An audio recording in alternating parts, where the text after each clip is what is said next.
Tuko hapa na kama vile mnajua tulikuwa huko Nanyuki mwaka uliopita na tukakubaliana mambo kadhaa ambayo tutafanya kama serikali mwaka huu, na tuko hapa kuangazia hiyo maneno na kuangalia ni yapi tumetimiza, ni yapi ambayo tumekuwa na changamoto. Pia kama familia tukipanga ili tutafanya mwaka huu. Tuko hapa na tunasema kwamba mwaka huu ni ule mwaka. Hii ndio slogan yetu ya hii retreat, kwamba huu mwaka wa 2024 ni huo mwaka. Na tuna mfano tunatoa, tunasema tulipolifanya huko Nanyuki mwaka uliopita ni kupanda mbegu. Mwaka huu tumekuja hapa kupalilia, ndio mwaka ujao tuweze kuvuna. Mwaka ambao utafuata tuweze kupeleka mazao yetu kwa soko, na mwaka ule mwingine wa 2027 ikiwezekana tuweze kulipwa na wananchi wa Kenya. Kwa hivyo huu ni mwaka ambao hatuwezi kucheza. Nataka kusema kwa ufupi, niseme kwamba mimi kama waziri ambao anaangalia utendakazi nimezunguka mawizara zote. Naweza kuhakikishia kwamba kazi imefanywa. Serikali ya Kenya Kwanza chini ya Rais William Ruto imefanya kazi. Yale mambo matano ambao tuliwaahidi wananchi wa Kenya. Tungeangazia mambo ya afya, na nyinyi mmeona hata mpango wetu wa afya, ile sheria ambayo imepitishwa juzi, mahakama ilitupatia ruhusa ya kuimplement hiyo mpango yetu ya kupatia vijana ajira, tukianzia na mambo ya program yetu ya housing, tukiangalia na mambo yetu ya export ya wafanyikazi kwa zile nchi ambazo zinahitaji wafanyikazi, mambo ya digital super highway ambazo tulisema tutakuwa na super highway ambayo ndio iko very aggressive na very ambitious katika bara la Afrika. Hakuna nchi mingi iko na program ya super highway kama ile tuko nayo. Mpango ya kuzalisha chakula. Wakati kama huu mwaka uliopita tulikuwa na kilio cha chakula, kilio cha unga na kilio cha bei za bidhaa za kawaida ilikuwa juu sana. Wananchi wetu tulikuwa tunazunguka hii Kenya hii tukigawanya, huu waziri anaenda kupeana chakula huko, mwingine huko. Leo hatuko leo changamoto kwa sababu kwanza Mwenyezi Mungu akatubariki na mvua, na ya pili ile mpango dhabiti ambao rais aliweka sana sana upande wa kuwapatia wakulima wetu mbolea ndio waweze kuzalisha chakula, hivi kwamba kama vile waziri wa fedha amesema kwamba mwaka katika kwota ya mwisho ya mwaka uliopita uchumi wetu ikapanuka kwa 5.6, na katika hiyo kukupanuka kilimo agriculture ambao mwaka ambao ulikuwa hapo mbeleni ilikuwa imeenda chini kwa 1.1 ikaweza kupanuka kwa 6.7. Hiyo yote haiwezi kufanyika kwa bahati, ni kwa sababu ya ile mikakati ambao sisi tuliweza kuweka katika huo mwaka ambao umepita. Serikali yetu tuliweza kutimiza miradi ingine 171, na hiyo yote ni kwa sababu tumefanya kazi kama timu. So vile tumekuja kufanya hapa ni kuangalia hiyo maneno, kuangalia hiyo mambo ambayo tumetimiza, na pia kuangalia changamoto. Na changamoto ni mingi. Tulikuwa changamoto ya deni, na mmeona vile waziri anafanya. Wiki iliyopita aliweza kulipa madeni yetu. Umeona kulipa tu madeni, shilingi yetu ambao tulikuwa tunapigiwa duru sababu shilingi imedhoofika, na sijasikia nyinyi mkitusherehekea. Sasa ambao imeanza kupata nguvu, ni kwa sababu tumeamua sisi tunataka kuweka focus. Makelele itakuja hapa na pale, lakini tukiendelea hivi mwaka moja mwaka ingine, hilo barabara ambao tumejichagulia ya kuinua uchumi wetu itaweza kutufikisha hapo. Katika huu mwaka ambao tuko na miradi 181 ambayo iko katika pillars 25 ambazo tutajadili leo katika alasiri ya leo, ndio tuweze pia kuangalia kama kwamba tukikutana hapa mwaka ujao wakati kama huu, hiyo growth tumesema ya 5.6 pengine tunataka ikuje kama 7 alafu ikuje 8 namna hiyo ile double digit. Na mimi nimekuwa kwa serikali kwa muda mrefu, ile double digit tulikuwa tumesema katika ile vision 2030. Mimi niko na hakika tukifikia mwaka wa 27 tutakuwa tumefika hiyo maneno ya double digit. Pia niseme hii maneno hawezi kufanyika kama sisi kama serikali tufanye kazi pamoja. So bali na kujiangazia sisi wenyewe, hii ni fursa ambayo tuko nao kama mawaziri, kama makatibu, kama wale watu ambao wanatushawishi kukaa pamoja na kutengeneza ile teamwork ambayo itatuwezesha kusonga kutoka hapa kwenda mbele.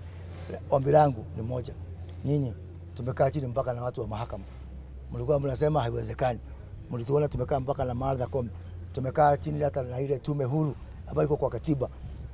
Tumekaa chini na bunge. Hata nyinyi sijui mmeacha wapi nyinyi wanahabari. Sijui hii maneno yote hamuoni ama nini jamani?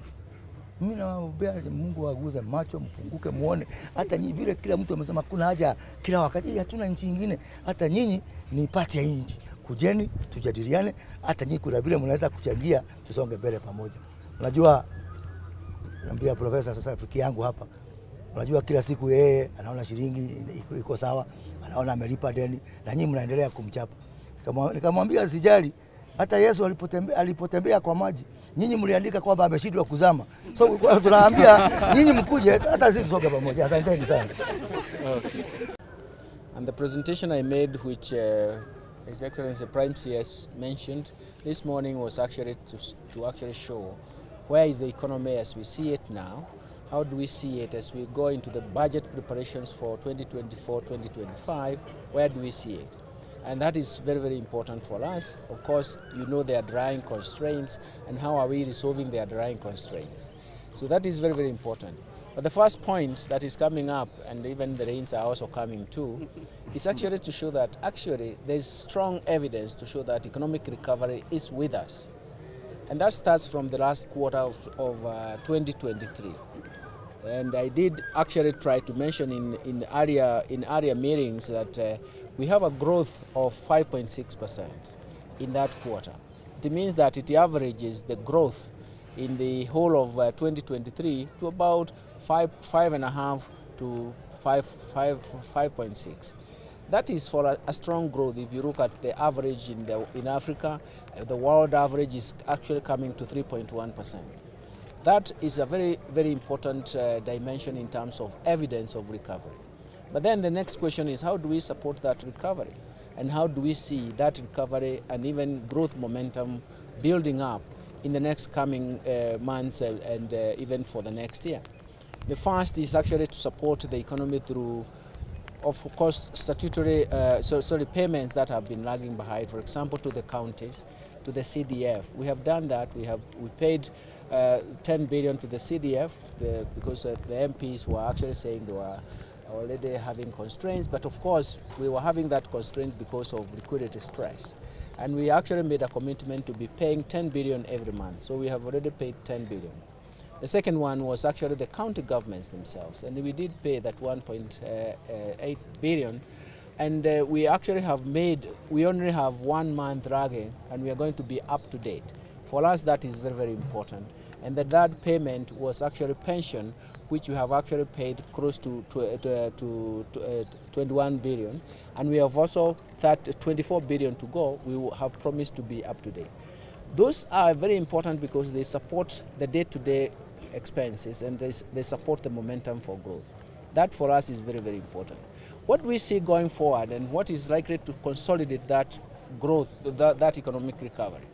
First, we can see that the nominal exchange rate is declining. It offers some relief to domestic prices and the pass-through effect to domestic prices. That for us is very, very important because low inflation is actually consistent with high growth. And then that is also going to show exactly what is likely to happen with interest rates. For those of you who have been watching the market, you have seen how much we managed to raise in the infrastructure bond. That is a signal that everybody has seen that we are resolving the constraints one by one, and we are going to lock ourselves into a high vibrancy growth. That is why you found the success in terms of the infrastructure board was actually significant and is even reflective of the future. because that's an investment. And in fact, if you open up that infrastructure board, you'll find that the component of foreign direct investment, that is the inflows, are very, very important.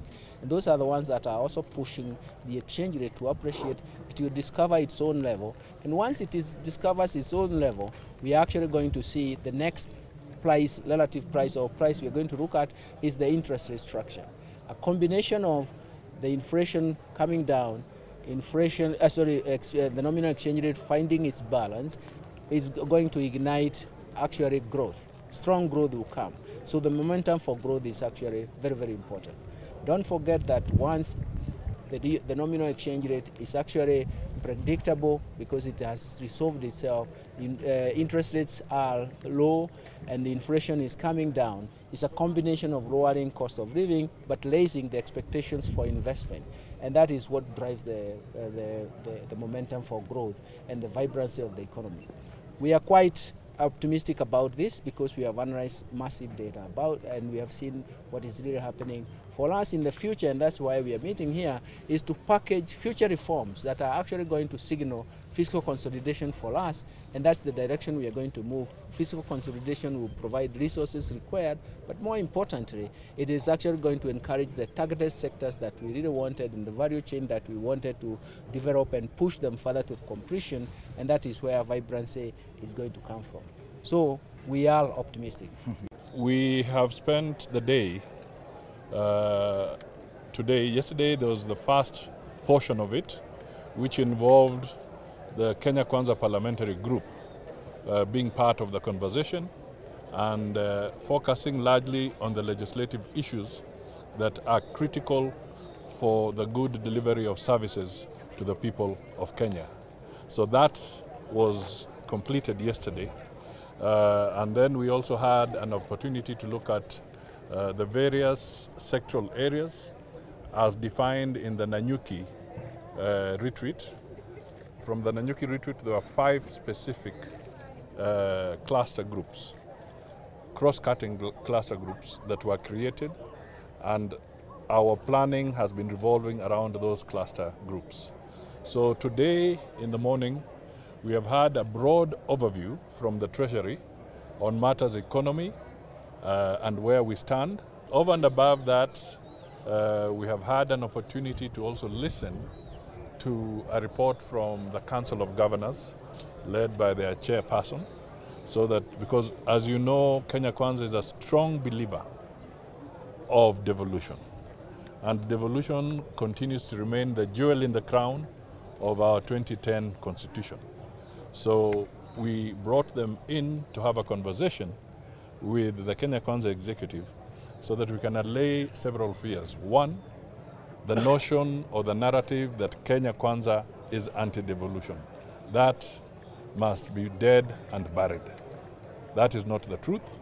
We are strongly pro-devolution, and we will do everything within our legal framework to anchor and continue to consolidate devolution in this country. The other aspect was for us to review the functionalities of government. The office of the PCS, that is my office, had a report on matters coordination, which will dovetail very strongly into the roadshow that Moses Kuria has been undertaking, and he'll be elaborating a lot on that as we go into the afternoon session. But fundamentally,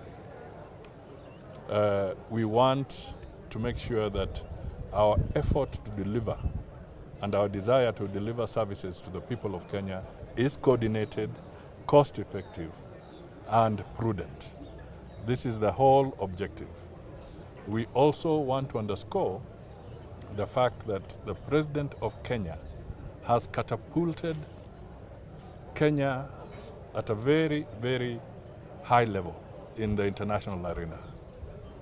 This is something that is a major achievement for our diplomacy as a country, not just on matters of peace and security, but also on economic diplomacy. Counties do not operate in a vacuum. Counties operate within the overall framework of the national government.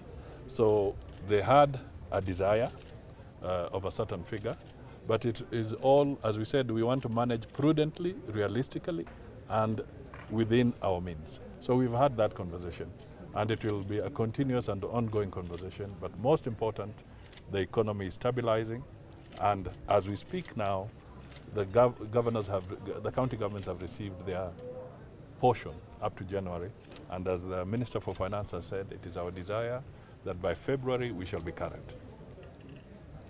Asanteni sana. Okay. Thank you.